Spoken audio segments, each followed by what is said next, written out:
kill me with that. Everybody is the most detailed. Oh, okay. Anyway, I'm like, hey fam, what's up? This is Robert Anton here, robertanton.com, coming to you with your No Frills, the voice commentary from a singer.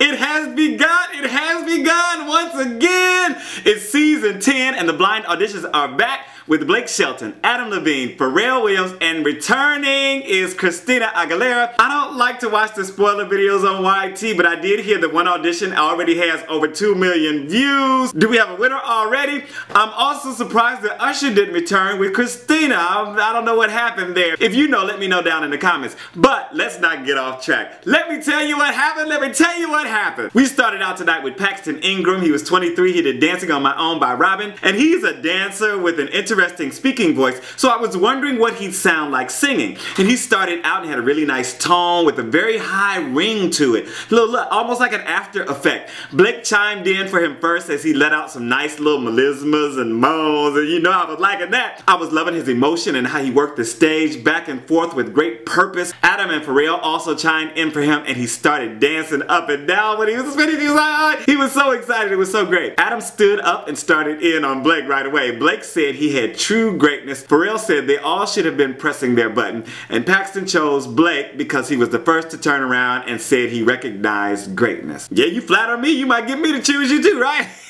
Caity Peters was 21. She did Jealous by Labrinth, and she started out very light and got Christina and Pharrell to turn when she went way down into some low notes. I was like, oh girl, you better sing down there. She was really telling the story and handling the lyrics like she wrote them. Blake and Adam also chimed in as she glided into the ending, just so smooth. Pharrell and Christina stood for her, and Pharrell went up to give her a hug. Christina told her she'd love to hold her hand to the finish line. Pharrell said he wanted to stand behind her intensity. Adam called it heart-wrenching beautiful, and Blake told her she could win it with him. And Caity chose Pharrell because he writes and produces, and what he said got to her. Nick Hagelin was 28. He did Lost Stars by Adam Levine, and he's a former ballet dancer with a miracle baby. Of course, I liked him sweetly starting with a little moan. This is a really high song and didn't sound anything like his speaking voice, but it was nice and angsty. Christina turned for him before he hit the chorus while Adam was listening and bobbing his head. He had a solid chest voice and did pretty good up in the falsetto range also, and Adam started singing along with him, and I was waiting for him to turn like, this is your song, you gotta turn.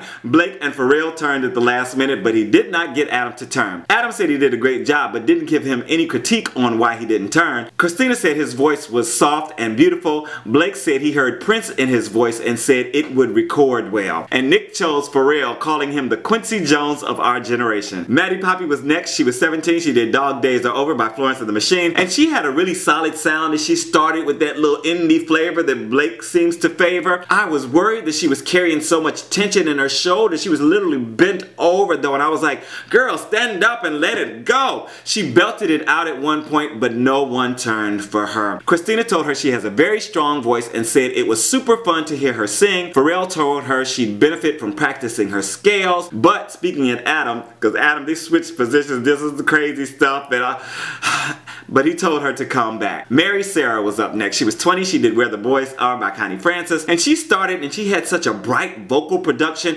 very clean and resonant. Adam turned for her first while Blake listened intently, and then him and Pharrell also turned around. She really turned on the performance aspect, especially when the judges turned around, but she had a very fresh sound and that voice was ringing through the room. Christina turned for her on the last note, and Blake stood for her. Adam called it pure and mentioned her consistent, powerful upper register. Christina said her voice was undeniable from the first note. Pharrell said she had a classic voice, and Mary chose Blake. Of course she chose Blake. She's the big country singer. Need those contacts. Mike Schiavo was up next. He was 21. He did Talking Body by Tove, and he played guitar and sang a line or two, and then Adam and Pharrell chimed right in for him. He definitely had a great sound, best in his chest voice, but his falsetto also had a nice rough quality to it. Blake turned when he dug in and showed some grit.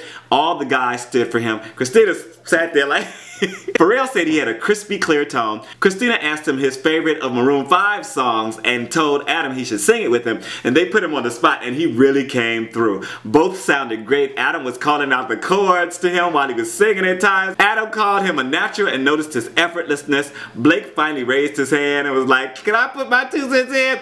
They were really fighting hard over this guy. Mike chose Adam because he grew up listening to his music. Queen Sessi was up next. She was 24. She did Show Me Love by Robyn, Robyn S. You better show me love. Okay, you better say it, girl. She was a ball. I mean, a ball of energy. So I wasn't surprised when she went with an up-tempo song and started with a big belted note. One of those notes that usually gets the coach to be like bang, bang, bang. But it must not have been perfect for them because she didn't get any chance to turn immediately. The coaches were listening intently, but none of them turned for her. And I was like, why not?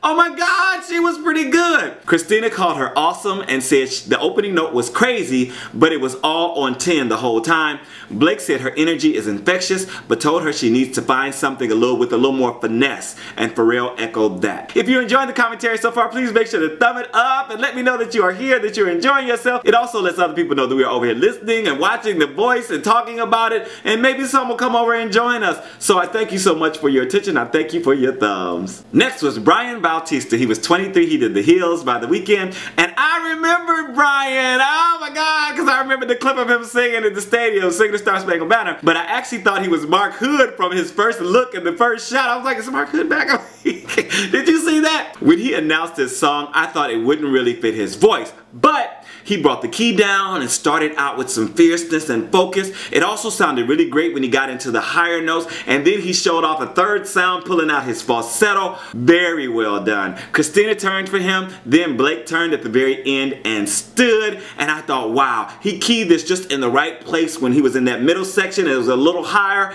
It was right in his sweet spot. I thought this was phenomenal. Christina said he was feeling the moment, but noticed he didn't have his eyes open. Adam said his voice was unrecognizable from the last time and called his improvement amazing. Blake barely got a word in, and they kept asking, who you gonna choose, who you gonna choose? And Bryan said Blake, but he was like, wait, because he just wanted to tell Blake something, you know, thanks for turning around and all that different stuff, and he chose Christina. Next we had Abby Celso. She was 20. She did Should Have Been Us, oh, by Tori Kelly. She started out just a little unsure, but had a nice smoky tone and was very comfortable on stage. Adam chimed in as soon as she got into the higher notes in the song. Then Pharrell chimed in, and she really opened up after that and ended it sweetly. Both guys stood for her. Pharrell told her there's nothing like her on the show. Blake compared Adam and Pharrell and was like, which one do you want to go to? And of course he said Pharrell was the best, and Abby chose Pharrell. John Gilman was 23. He did Don't Be Cruel by Elvis Presley, and he played guitar and sat in the groove on this. I thought it was just okay. Adam was the only one who turned for him. Blake said he's a fan and wondered why he didn't hit his button, and Adam liked his precision and courage in doing an Elvis Presley song. Then there was Allison Porter in the pimp spot. Don't let me forget, in the pimp spot. Allison Porter was 34. She did Blue Bayou, and she had a nice purred quality as she started this out, but sailed as soon as she hit the high end of her register in the song. Got all three guys to turn around. Then Christina turned, and she continued to go higher and higher, and just beautifully, perfectly blending all the way up through her range. I thought the song choice wouldn't be that exciting, but she really made the most of this. All the coaches stood for her. Adam went up and kissed her and gave her a hug. Then Christina also gave her a hug and sat on the stage in front of her. Blake told her she's going to have a lot of fun on the show and said he's the most fun on the show. Pharrell said she performed eloquently. Christina was crying over her story and told her she wants to be a part of her history. Adam said it was the most beautiful, passionate, and pitch perfect performance he's ever heard on the show. Adam killed me with that. Everybody is the most deep. Oh, okay. Anyway, I'm like, what about Jordan Smith, Adam? You said that about him and about 200 other people. Anyway, Allison chose Christina because she felt a connection with her being a mom and having a career also. There you have it for the night, the first night of The Voice. What did you guys think? Was it wonderful? Was it terrible? Was it just okay? Let me know down in the comments. I'll see you all tomorrow night for more blind auditions. One of my favorite parts. This is Robyn N. Time. I'm out.